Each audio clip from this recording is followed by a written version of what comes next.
This podcast is only possible because of your support. Please consider donating, if you can, using the links in the description box. I'm Elia Habur for the Beirut Banyan. We're continuing my conversation with Eddie Faris, where we compare COVID situations in both the US and Lebanon. Make sure you check out the earlier episode for the first part. In this one, we talk about how physicians communicate uncertainty surrounding this situation, how they can cope with the stress, and how we can come out of confinement. Here's part 2. The way I feel that they're dealing with the lockdown is you open a chocolate bar, you take a bite out of it, and then you close it and you hide it from your dietitian. It's like sort of like, oh, let's open up the country for a day. And then, oh my God, the number of cases went up. Let's close it for 5 days and let's open it back up again. And it's like there's no plan for you to open up the country because you're not like you believe that the only marker by which you can gauge the control over COVID is by how many cases you get per day, which is not accurate because ultimately the disease is a snapshot and it's not just a day by day assessment about what you do. A lot of countries who have been transitioning out of lockdown, in Europe or elsewhere, even some states in the US have had like days where they've had more cases than the prior day or the day before as they're transitioning out of lockdown, but they did not buckle and they're like, yep, let's go back into lockdown mode. Yeah. Because they know that such a thing is expected. You're supposed to expect an increase in numbers as you're letting people roam a bit more freely. And you should have a contingency plan. And if the numbers increase, this is what we're going to do. Lockdowns as needed are not the solution. It's either you lock down and you have a plan to be in lockdown for several months, and that includes giving people allowances or giving people ways to get food or all that stuff, which I know the Lebanese government cannot provide. Or you need to have a plan to come out of lockdown, which they've been in it for 2 months, and that I think is a sufficient time for them to have local control over the situation, which a lot of countries have had. Coming out of lockdown needs to include testing, tracking, and isolation, which is what they've done in South Korea and they've done in other Asian countries. And that's why we talk about those countries as countries that have beaten COVID and have even managed their second and third waves that they've had of the disease because they were ready for it. And at this point, I don't think we have an excuse anymore not to be ready to come out of lockdown, especially when we've been flaunting our good numbers to every single international publication that listens. True. You also mentioned uncertainty, so people not knowing what to do in case there's something, etc.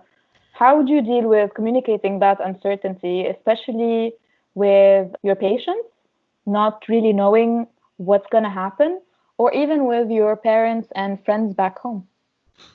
It's very important to be honest with our patients, which is to say, like, look, we've been dealing with this disease, definitely more intimately than almost anyone else, but we also don't know much. So I cannot tell you when you're no longer infectious. I cannot tell you for sure when technically you become infectious and you stop. I cannot tell you if you're going to have symptoms or not. I cannot tell you what the extent of your symptoms is going to be. But what I've been telling them is if you think you have it, then act as if you do, at least for 2 weeks, because that's sort of like the period during which we're all saying, this is probably a safe window. Although, mind you, I've had patients test positive for it 30 or 40 days after their initial test. So again, we don't know enough. But the advice that I give everyone is don't go places that are crowded. There is no urgency behind you getting those Zara pants you've been eyeing for long. I don't think you'd fit in them anymore anyway. You don't need to go to bars that are crowded. If restaurants are open in your area, make sure those restaurants are observing the requirements of reducing their clientele by 50%, so that you can actually be safe, be sure and safe that they're, you're at least 6 feet away from the next person that's there. And wearing masks is essential to protect you and to protect others from you. Hand hygiene is essential. You can have a small Purell in your purse or in your pocket, so you can like wash your hands after almost everything, and it'll pass. It's gonna be fine. It's tricky, it's dangerous, but if we keep doing what doctors are telling us and not what politicians, with ulterior motives are saying, then I think that's sort of our gateway to get out of this situation, knowing that, we may have a second wave, a third wave, or we just may have to live with this virus. We just don't know enough yet for me or anyone really to make an assumption and to tell you, yeah, this virus is going to be around forever and you're going to have to live with it, or, it's going to go away and it's going to be fine and we're going to go back to our daily life in 2 months. Having that in mind, what are your thoughts on how healthcare practitioners can cope? And if you have any tips for fellow healthcare workers who might be listening?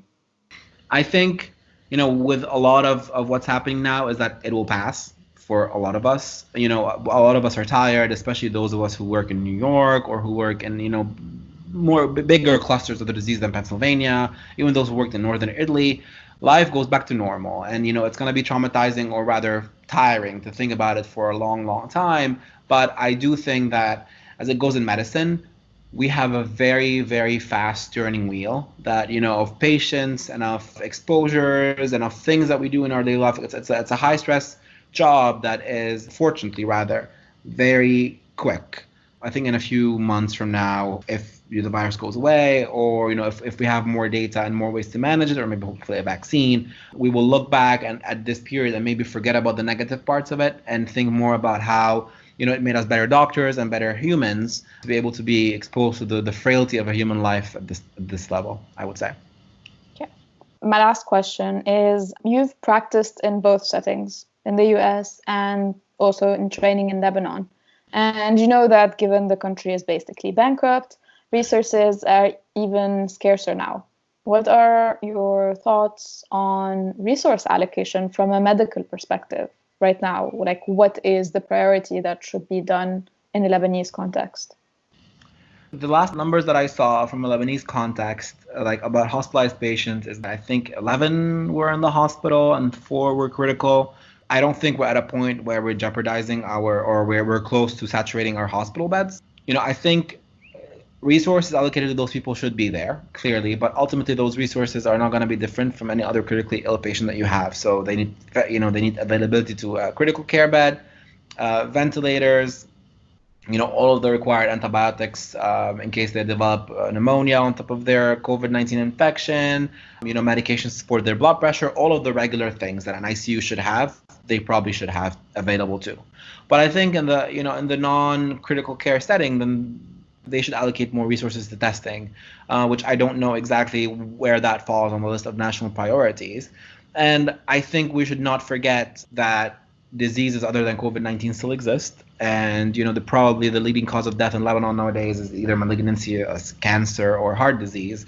And those patients still need the resources that are needed to save their lives in case they have a heart attack or their chemo, or other life-saving medicine. And I've seen reports about how, given the currency essentially jumping off a cliff and hospitals rather not having access to US dollars, there's been a shortage, or they're approaching a shortage in even getting that type of medicine to patients who desperately need them. And I think that's sort of something not to forget about as the other side of the COVID-19 crisis, which we're starting to feel here, which is when we're focusing on the COVID patients, there are a lot of other patients sitting at home waiting for, quote unquote, their turn to come to the hospital. And those people still need their care the way that they did before COVID happened. Super. Thank you so much for your interview. Sure thing. You're welcome. If you'd like to be featured on the show, I'm available on Twitter and Instagram and would love to hear your thoughts about previous topics we've discussed or even new ones that are on your minds. Let's keep talking. Elia Habur signing off for the Beirut Banyan.